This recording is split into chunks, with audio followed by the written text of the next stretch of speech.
Morning बच्चों। Good morning sir. कैसे हैं आप सर? अच्छे हैं। आज हम करने जा रहे हैं कक्षा 5 की इंग्लिश का lesson number 11 the three cries. क्या नाम है लेसन का? The three cries. 3 का मतलब आपको पता है 3। Yes. और क्राइज का मतलब होता है चिल्लाना या रोना। ठीक है, इसके अंदर तीन का रोना या तीनों का चिल्लाना क्या है, ये लेसन के बारे में हम इसको जब पढ़ेंगे तो अच्छे से जानेंगे कि ये 3 क्राइज क्या चीज है। ठीक है। Yes. लेकिन इससे पहले देखो ऊपर एक शब्द लिखा है लिटरेसी। क्या है? लिटरेसी। लिटरेसी क्या होता है? ये होती है ऐसी क्षमता जो पढ़ने की या लिखने की क्षमता होती है, उसको लिटरेसी बोलते हैं। Have you ever met a person who doesn't know how to read and write? क्या आपको कभी ऐसा कोई व्यक्ति मिला है जो ना तो पढ़ना जानता हो, ठीक है, और ना ही लिखना जानता हो? है कोई ऐसा person? Yes, he is my father. Okay, आपके पिताजी रीड और राइट नहीं कर सकते, मतलब पढ़ लिख नहीं सकते। Yes. ठीक है। Okay, what are the problems they may face due to inability to read and write? यदि वो पढ़ना लिखना नहीं जानते तो उनको किस प्रकार की प्रॉब्लम्स का सामना करना पड़ सकता है? वो लेटर्स नहीं पढ़ पाएंगे। यस, और लेटर भी नहीं लिख पाएंगे। वो लिख भी नहीं पाएंगे। अगर उन्हें कहीं जाना पड़े तो बस की नंबर नहीं, या वो बस का नंबर नहीं पढ़ सकते, कहाँ जाएगी, है ना? यूपी जाएगी, बिहार जाएगी, या फिर कहीं भी ऐसे उनका कोई नाम है ना? यस। तो ये इन सब को नहीं पढ़ सकते वो, है ना? यस। यस। तो इस लेसन में भी कुछ ऐसा ही है। ठीक है, इस लेसन को जब हम पढ़ेंगे तो इनकी कहानी को जानेंगे। तो लेसन को शुरू करते हैं हम। यहाँ पर देखो हमें एक चित्र दिखाई दे रहा है ना? Yes. और चित्र में क्या है? एक बुढ़िया औरत है, उसके हाथ में क्या है? लेटर है। ठीक है, और सामने कौन दिखाई दे रहा है? ऐसे लगता है जैसे पढ़ा लिखा हो। ठीक है, और उसको वह लेटर दे रही है, कुछ पढ़ाने की कोशिश कर रही है। देखते हैं क्या है। इसको लेसन को हम शुरू करते हैं। One day an old woman got a letter from her son. एक दिन बूढ़ी औरत को, वन डे मीन्स एक दिन, एन ओल्ड वुमन एक बूढ़ी औरत, गोट, ये गेट की सेकंड फॉर्म है, गोट। ठीक है, उन्हें प्राप्त हुआ क्या? अ लेटर, एक चिट्ठी या पत्र, फ्रॉम हर सन, उसके बेटे का।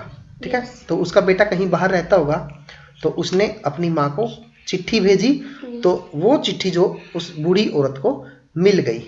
The son lived far away. अब ये लिव की सेकंड फॉर्म आई यहाँ पर, रहना मतलब रहता था। उसका सन, उसका बेटा कहाँ रहता था? फार अवे, बहुत दूर। तो उसने वहां अपनी माँ को चिट्ठी डाली वहां से। The old women could not read. अब देखो यहाँ पर क्या है कि जो बूढ़ी औरत थी, could not read, read means पढ़ना, और नॉट मीन्स नहीं, और कुड कैन का पास्ट सकना। तो वो बूढ़ी औरत लेटर को रीड नहीं कर सकती थी। क्लियर? सो इसलिए शी वेटेड, उसने इंतजार किया, in front of her house, अपने घर के सामने। इन फ्रंट ऑफ का मतलब होता है सामने। ठीक है, अपने घर के सामने उन्होंने क्या किया? वेट किया। Clear? Yes. When I see someone, जैसे ही मैं किसी को देखती हूँ, I will call him, मैं उसको बुला लूंगी। Then he will read the letter for me, तब, then means तब, he will read, वह पढ़ेगा, the letter for me, मेरे लिए इस पत्र को वो पढ़ेगा। तो इस पैसेज के अंदर जो बुढ़िया है वो एक लेटर प्राप्त करती है। ठीक है, किससे प्राप्त करती है? अपने जो उसका बेटा है जो कहीं बाहर गया हुआ है, बाहर रह रहा है, उसका वो लेटर आता है उसको। और क्या है, बुढ़िया उसको नहीं पढ़ सकती। ठीक है, तो क्या करती है? वो इंतजार करती है कि कोई मेरे घर के सामने से आएगा, मैं उसको बुलाऊंगी और वो मेरे लिए लेटर को पढ़ेगा। सून अ वॉरियर केम, और जल्दी ही एक योद्धा आया। वॉरियर का मतलब होता है एक सोल्जर। ठीक है, एक सिपाही। ये सिपाही है ना, चित्र में देख रहे हो? Yes. तो कहीं राजा का सैनिक होगा ये। तो ये आता है, और the old women called him and gave him the letter, जो बूढ़ी औरत ने उसको बुलाया।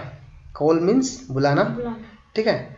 एंड गेव हिम, और उसको दे दिया, गिव की सेकंड फॉर्म है गिव, गेव, गिवन, और उसको दे दिया, क्या दे दिया? द लेटर, वो पत्र। क्लियर है? Yes.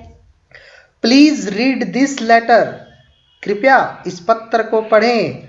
Please read this letter for me, कृपया मेरे लिए इस पत्र को पढ़ें। अब बूढ़ी औरत, क्यों? क्योंकि वो नहीं पढ़ सकती थी, इसलिए उसने दूसरों को बुलाया और उसको लेटर पढ़ने के लिए कहा। और वहां पर कौन आया फिर? एक वॉरियर। कौन आया? वॉरियर। एक सोल्जर, ठीक है, एक योद्धा। The warrior took the letter and looked at it, warrior ने वो लेटर लिया, टुक मीन्स लिया, एंड लुक्ड देखा, और उस लेटर की तरफ देखा। टीयर्स, टीयर्स मीन्स आंसू, वेल्ड अप भर आए, इन हिज आईज उसकी आंखों में। किसकी आंखों में? वॉरियर की, ठीक है। उस वॉरियर की आंखों में आंसू भर आए उस लेटर को देखकर। He began to cry bitterly, और वह फूट फूट कर रोने लगा। कौन रोने लगा? वॉरियर। ठीक है। The old women was shocked, और यह देखकर जो बूढ़ी औरत थी वह शॉक्ड हुई, हैरान, दुखी होगी वो भी कि ये क्यों रो रहा है लेटर को देखकर। Is something wrong with my son, क्या मेरे बेटे के साथ कुछ रॉन्ग हो गया है क्या? कुछ गलत हो गया है क्या? वो सही तो है। हाउ इज ही, वह कैसा है? ही कौन है यहाँ पर? अपने बेटे के लिए वो कह रही है कि वो कैसा है। शी बिगेन टू आस्क, उसने पूछना शुरू किया। But the warrior did not answer, लेकिन वॉरियर ने, उस सैनिक ने, उस योद्धा ने डिड नॉट आंसर, कोई उत्तर नहीं दिया। ही ओनली क्राइड मोर, और वह और भी अधिक चिल्लाने लग गया। Now the old women was worried, मतलब जो बूढ़ी औरत थी, नाउ अब वह और भी दुखी होगी कि या ना तो मेरे को कुछ बता रहे, ये और भी जोर से चिल्ला रहा है जैसे मैं पूछ रही हूँ। आई एम श्योर, मुझे विश्वास है, अब मुझे यकीन हो गया है। I am sure something dreadful has happened, कि कुछ भयानक चीज हो गई है। टू माई सन, मेरे बेटे के साथ। सी बिगेन टू क्राई टू, और वह भी जोर से रोने लग गई। अ लिटल लेटर, कुछ समय के पश्चात, अ पैडलर केम बाय, वहां पर एक पैडलर आया, मतलब फेरी वाला। ही सा द टू क्राइंग, उसने दो जनों को रोते हुए देखा। ही सेट नेक्स्ट टू देम, वह उनके पास बैठ गया। And joined in their crying, और उनके रोने में शामिल हो गया, मतलब वह भी रोने लग गया। Next a man came around, तभी एक आदमी और आ जाता है।